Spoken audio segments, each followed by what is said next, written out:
a strong warning that the government's credit rating faces a potential downgrade. The president met with both parties this week to discuss what needs to happen next. Our next guest joining us now is Republican Virginia Congressman Scott Rigell. We should point out we reached out to Democrats. They declined our invitation. The stage is yours, Congressman. Thanks for being here. Thanks so much. I appreciate you having me on. It's really a serious topic, and I appreciated the president inviting us to the White House. Communication is always a good thing, but I have to say I was struck by a lack of urgency, a sense of urgency in the president. I truly don't believe that he fully grasped the risks that our country is taking on with each additional dollar of debt. We spoke with Congressman Landry from Louisiana, who said, I don't want to take part in these meetings. I don't want to be lectured. Was it a lecture? Did the president listen, and what was the message? Well, I think the president did listen, but I don't know that he fully picked up on the common sense ideas that we offered, job creation, the ideas that would get our economy going again. It's an ever-expanding government. It seems to be his recipe for getting the American economy going again, and that's clearly not working.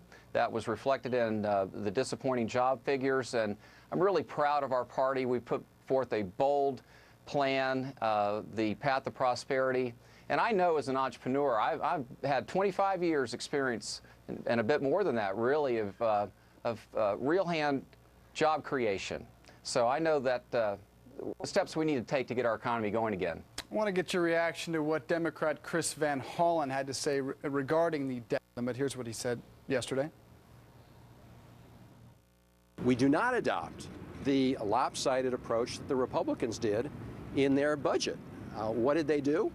They essentially said, we're going to terminate the Medicare guarantee, we're going to slash Medicare benefits, we're going to cut Medicaid benefits for seniors in nursing homes, while they allowed to stay in place big subsidies for the oil companies, and while they have not asked the very wealthiest Americans to participate in addressing this issue.